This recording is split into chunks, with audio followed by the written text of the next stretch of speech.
Join us for the Anacortes Boat Show with boats from 23 feet up to 76 feet. In this episode, we share 5 different brands with much more to come. We are Malcolm and Rachel, and welcome to our channel. We share everything about our retirement lifestyle. Hi there. Hi there. We just wanted to talk to you today about the Anacortes Boat Show that we attended recently. Yeah, we're coming to you from obviously a different background.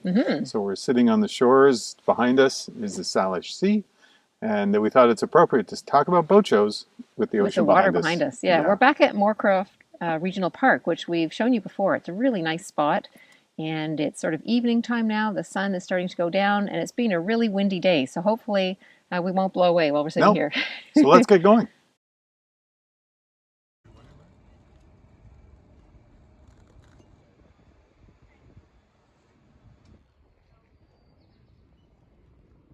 The Anacortes Boat Show in 2024 featured new and used boats of all sizes from a wide variety of brands, dealers, and brokerages, including sailboats and powerboats. We concentrated on powerboats, but were also intrigued by a few sailboats. It was interesting to see the various designs from charming older vessels to newer sleek sailboats. The Cap Sante Marina was a great location for the boat show. Located on Fidalgo Island in a protected bay near Cap Sante Head, this huge marina was not only filled with boats for the boat show itself, but also resident boats. We saw older classic vessels with wood finishes and many familiar brands and very capable vessels that we saw on our Great Loop, such as Monk, Nordic Tug, and PDQ. So we saw boats from 23 feet long to 76 feet long. Quite a huge variety of boats. It was, and we can say we went to the Sydney Boat Show. We showed that to you, but this one is quite a bit bigger. Yeah. It's got lots of boats in it, many, of course, in water. So let's start off with some of the first boats we saw, one of which was the C-Dory, C-Dory 23. Yeah, it was a small one, 23 feet long, obviously. I don't think there were any other C-Dories there, but it was interesting to get on because actually the headroom was big enough for Malcolm, even on a 23-foot boat. Yeah, it was surprising. It was actually a nice little boat to get in. The cockpit was quite large. The surroundings it was well-finished boat. Obviously, it's in the water, so you get a feel for it there. Yeah, and it was a nice little boat for getting around, tootling around for like a weekend or something. Yeah, it'd be really good for that. Yeah. And the hull is a slightly different shape than what you'd see, let's say, on some of the aluminum boats. But it's, I think, very comfortable. It's all chined, and there's multiple striations, if you like, that are actually on the hull. The C-Dory fleet of boats is produced at Northwest Marine in Bellingham, Washington. C-Dory boats range from 22 feet to 26 feet, and they even have a catamaran affectionately known as Tomcat. They're incredibly affordable, easy to transport, and simple in their design. The 23 Venture has 6 foot 4 inches of headroom, a cozy shelter with seating, sleeping area, and pilot station with good visibility. Powered by a single 150 horsepower outboard, this newer model features a deeper V than the classic C-Dory. The hull's flatness toward the stern with reverse chines reduces rolling motion and makes cruising in rough water more pleasant. But the finishing, again, very nice, very functional. A little more basic. I wouldn't say polished, but it was certainly very functional. And there isn't a bathroom, but they do provide, I believe, a porta potty that goes under the V-berth. So that's kind of a sort of a basic utilitarian, more style boat. Yeah. The next boat is the Ocean Sport 33. This is a vessel made by the Nordic family of boats. Yeah. And interesting, we've seen this before in marinas, but we've never been on one. So it was interesting to go on one this time. And you can tell it's a very well-made boat. It has quality features. Ocean Sport Boats is owned by Nordic Tug and built in Burlington, Washington. They offer 3 models, 27, 30, and 33 feet. They are built with clean lines and a no-nonsense approach to function and layout. With a 300-gallon fuel tank, the 33 Roamer has a range of over 600 miles. Ocean Sport describes itself as a functional crossover vessel for hardcore fishermen and cruisers. The spacious cabin has a full galley and dining area. Down below is a full stand-up head, and there are 3 separate sleeping berths, one in the V-berth, one in the aft cabin, and the third is the convertible dinette in the pilot house. Some of the features are going to be updated apparently in the next model. So they had some things like that big sort of characteristic steel pole in the middle that takes the wires down to the helm. And that's something they're going to remove, but that's sort of a defining feature of these boats. Yeah, and it's the Nordic quality of boat. Mhm. So the build is solid. The boat it can weather all sorts of seas. So it has that pedigree that comes with Mhm. it. Mhm. It's heavy. It's a very heavy boat. And as you mentioned, they're going to be making some changes. One is getting rid of that stainless steel post, which in this style of boat really doesn't fit. The other thing they're going to do is one solid front windshield. So not multiple windows, but one solid window that comes right across the front. So we had the opportunity to talk to the individual that was representing the boat, Mhm. and it's a super boat. The cockpit's great. Yeah. Again, the build is fantastic, but perhaps a little bit too heavy for us, and a little bit too much boat, I would say. So the next style of boat that we looked at, the manufacturer, is Aspen Catamaran powerboats, and we've seen these on the loop. We've seen them in various locations, and really interesting to see them in person and get on board and sort of see what the features are all about. Yeah, it's a really neat boat. I think we saw one in Norfolk Hmm. when we were coming up on the loop. Yep. These are a little different than the traditional catamarans because they have what's the word? Asymmetrical Asymmetrical hull hull, design. which basically means one hull is bigger than the other hull. Whereas Yeah. normally with catamarans, they're exactly the same. Yeah. And that allows them to put a different size motor on one Hmm. hull than the other. Hmm. So it looks a little strange when you walk up to it, but when you get the idea, and apparently they're extremely seaworthy, they handle the chop very Hmm. well. Hmm. And of course, you get the benefits of what that catamaran brings, which is big floor space, a lot Yeah. of beam, both in the aft section as well as up in the cockpit. Yeah, the salon is really roomy, and they have these really big kind of U-shaped booth seating for the dining, which is really nice to have Yeah. that space. Pretty big kitchen in there, and pretty good visibility from the front as well. Aspen C120 model is the largest in the fleet with a flybridge, an impressive 13-foot 10-inch beam providing stability in rough water, a roomy interior, and 3 separate berths to accommodate up to 7 people. The design inside reminds me a little bit of Cutwater style, the Yes. finishing of it. Yes. So that's kind of interesting the way they've done it. It's fairly sort of luxurious looking inside, It is. and interesting to go down into the hull on each side, which is of course narrower than a regular single hull, Yeah. and to see how they've packed a lot in there. They have. So, And of course, in the front, in the front cabin is usually the main cabin. It's a king size bed. yeah. That's quite appealing. That's a huge feature. Yeah. I mean, let's face it, if you're going to be on a boat for a while, you need a comfortable place to sleep and a king bed. I mean, there's very few boats you can get that size unless you're really in a much bigger boat. That's right. The walkways I found a little narrow. For someone your size, I can Yeah, understand that. and that's because you're in these holes that are on each side of the Yeah. boat. So you've got to keep that in mind. Headroom was great, Yeah. no issue there.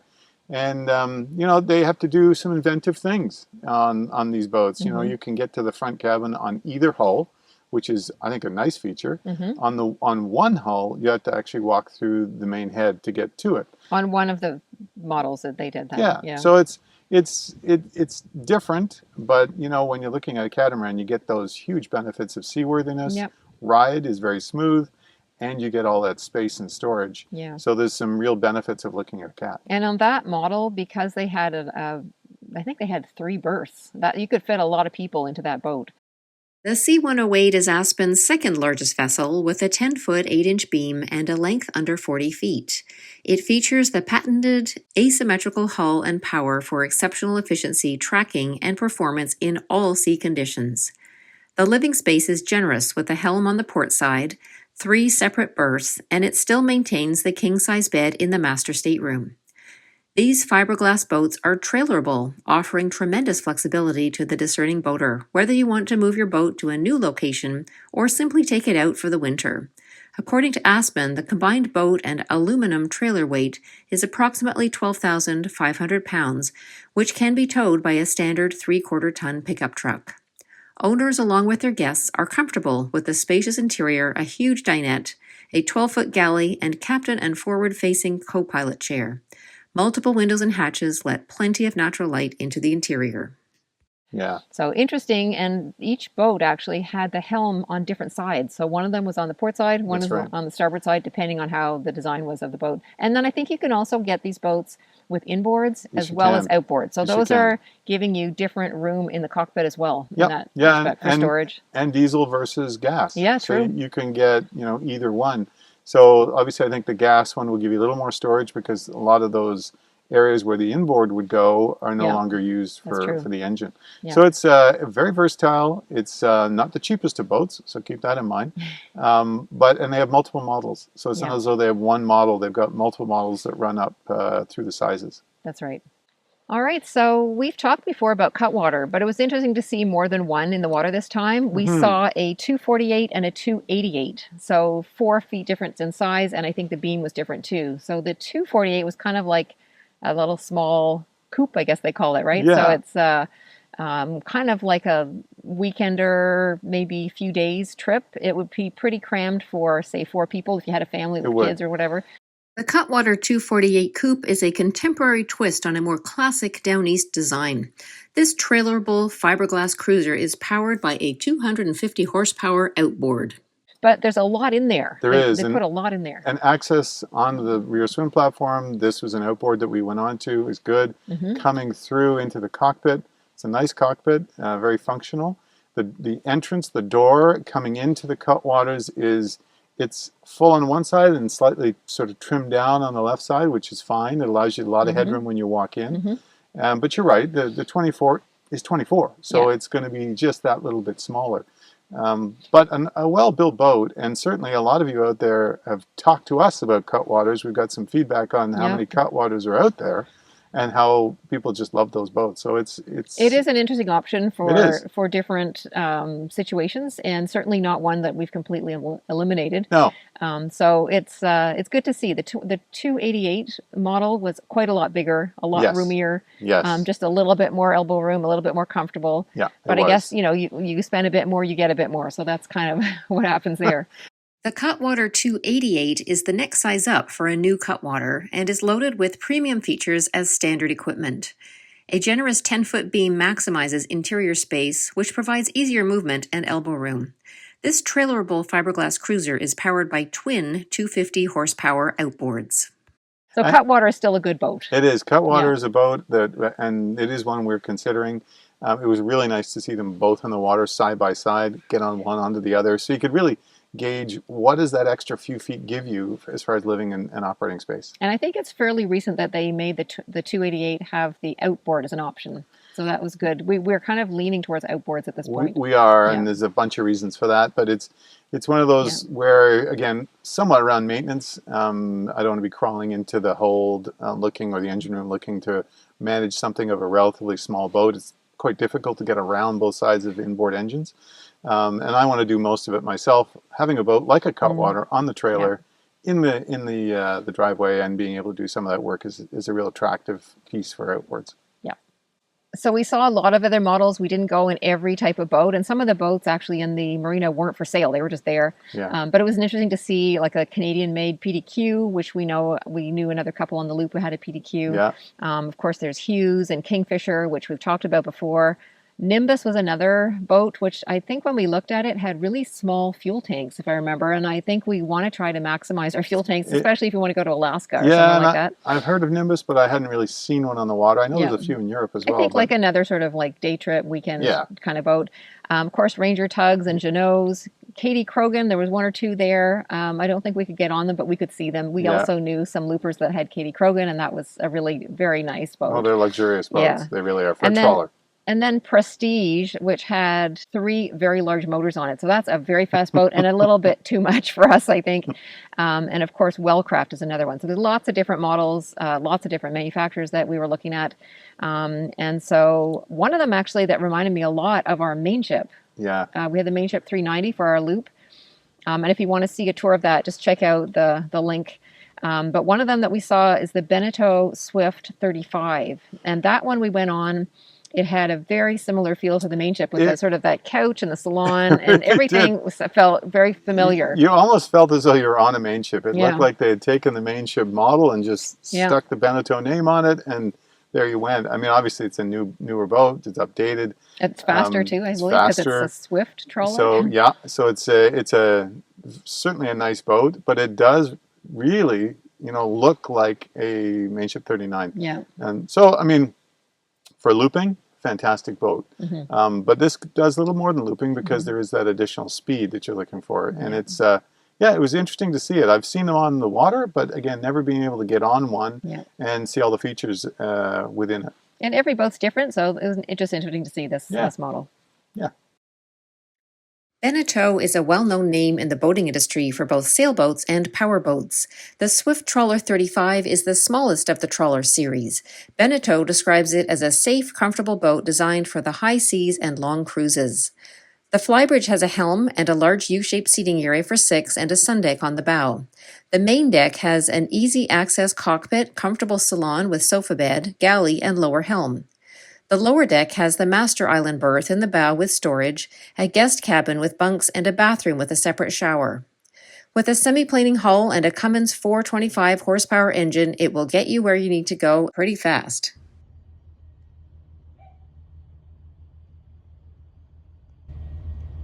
Also showing at the Anacortes Boat Show were several international designs, including 3 models by Targa from Finland, and Sargo, another Finnish design.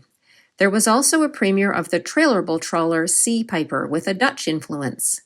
The Polish-designed Scamander and Makira from New Zealand were also presented.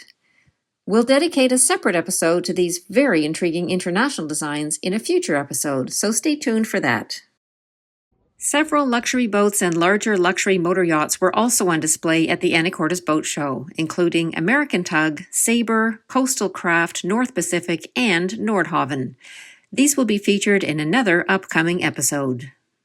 Finally, there was a whole other area with booths dedicated to products and services like financing and insurance, and everything from dinghies, decking and finishes to hardware and even mattresses.